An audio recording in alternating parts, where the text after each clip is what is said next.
আসসালামু আলাইকুম। আজকে যে রেসিপিটা দেখাবো আপনাদেরকে সেটা হচ্ছে গরুর মাংসের সহজভাবে কালো ভুনা, খুবই সহজ ওয়েতে করে দেখাবো। এখানে গরুর মাংস নিয়েছি আমি প্রায় 3 কেজি, 3.5 কেজি মতো হবে। কিছু বাসায় রাখবো আর কিছু হচ্ছে আমার হাজবেন্ডের জন্য সৌদি আরব মদিনাতে পাঠাবো। তো এখানে গরুর কলিজা, ফেশখা, মাংস সব কিছু মিক্স একসাথে। আর এখন দিয়ে দিচ্ছি আমি ব্লেন্ডার করে রাখা পেঁয়াজ। আমি হচ্ছে বেশি করে পেঁয়াজ ব্লেন্ডার করে ফ্রিজে রেখে দিই। যখন আমার মাংস রান্না করা হয় আমি হচ্ছে ফ্রিজ থেকে পেঁয়াজগুলো বের করে নিয়ে তারপর রান্না করি আর কি। তো পেঁয়াজ দিয়ে দিলাম এখানে প্রায় আমি 2 কাপ মতো। মাংস যেহেতু বেশি সেই অনুযায়ী মশলাটাও দিতে হবে। আর এখন দিয়ে দিচ্ছি আমি রসুন বাটা দিয়েছি এখানে প্রায় আমি হাফ কাপের মতো। রসুন একটু বেশি দিচ্ছি, আমার কাছে কিন্তু মাংসেতে রসুন একটু বেশি দিলে খেতে বেশি ভালো লাগে। তো হাফ কাপের থেকে একটু কম হবে। আর এটা হচ্ছে আদা বাটা, আদা দিয়েছি, তাও হচ্ছে এখানে 4-5 টেবিল চামচ মতো হবে। তারপর হচ্ছে দিয়ে দিচ্ছি আমি মরিচের গুঁড়া। এই যে মরিচের গুঁড়াটা আসলে আমি মেপে দিচ্ছি না, আমি আমার হাত দিয়ে আন্দাজ মতো 3 কেজি মাংসতে যতটুকু লাগে ঠিক ততটুকু আমি দিয়ে দিলাম।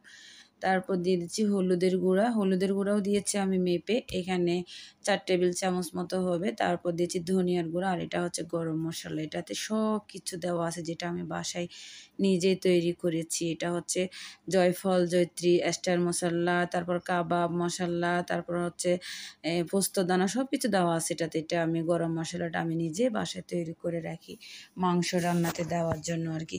তারপরে এলাচ, দারচিনি, তেজপাতা, লং এগুলো আবার একটু আস্ত দিচ্ছি।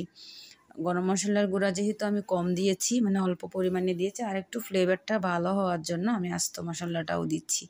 তো গরুর মাংস রান্না করা কিন্তু একদম সহজ। সব শেষে দিয়ে দিচ্ছি আমি লবণ।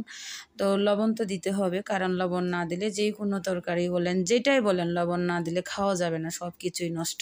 তো লবণ ছাড়া আসলে খাওয়া সম্ভব না, লবণটা দিতে হয়। লবণ দিয়েছি পরিমাণ মতো। এখন দিয়ে দিচ্ছি সোয়াবিন তেল দিচ্ছি আমি প্রায় 1.5 কাপ মতো। সোয়াবিন তেল দিয়ে আবার দিয়ে দিব এখানে আমি সামান্য একটু সরিষার তেল, দুইটা একসাথে মিক্স করে দিব।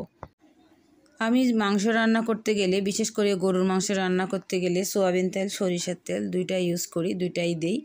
আর আমার তো বাসায় সবসময় সরিষার তেলটা থাকে। আমি সরিষার তেল দিয়ে তরকারি বলেন, মাছ বলেন, মাংস বলেন সব কিছু রান্না করে খাই। তো এখন হচ্ছে আমি মাংসগুলো চুলায় বসিয়ে দিয়েছি আর চুলাটা একদম হাই করে দিয়েছি।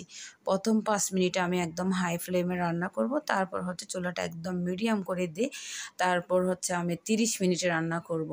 তো এখন হাই ফ্লেমে আছে চুলাটা, আর এই যে বলক চলে আসতেছে, আর উপরে যে মাংসের ফেসকাগুলো এগুলো হচ্ছে একদম ফুলে ফুলে উঠেছে, এগুলো বারবার বলক এসে পড়ে যাচ্ছে। তো ঢাকনা দিয়ে ঢেকে আমি প্রায় 30 মিনিট মতো মাংসগুলো রান্না করেছি। আর বেশি মাংস যদি রান্না করা হয় মাংসগুলো কিন্তু খুব দ্রুত সিদ্ধ হয়ে যায়। তো আমি হচ্ছে ঢাকনাটা উঠিয়ে বারবার নেড়ে নিচ্ছি যেন হাঁড়িতে লেগে না যায় আর কি। তো আমার 30 মিনিট পরে মাংসগুলো রান্না করা হয়ে গেছে। এখন আমি এখান থেকে অল্প পরিমাণে মাংস নিয়ে গ্রেভিগুলো আলাদা করে ফেলবো। তারপর হচ্ছে বাকি মাংসগুলো আমি একটা একটা করে তুলে নিব। এই যে কড়াইতে তেল দিয়ে এখন আমি কালো ভুনা করার জন্য আর একটা লোহার হাঁড়িতে ট্রান্সফার করে নিয়েছি। তো এখানে হচ্ছে তেলের পরিমাণটা একটু বেশি দিতে হয়, তেল বেশি দিয়ে তারপর মাংসগুলোকে ভুনা ভুনা করতে হয় আর কি। এই যে আমি কিন্তু এখানে তেল একটু কম হয়েছিল, আরও 1.5 কাপ মতো তেল দিয়েছি। তারপর মাংসগুলোকে একদম লাল লাল করে ভুনা ভুনা করে নিচ্ছি।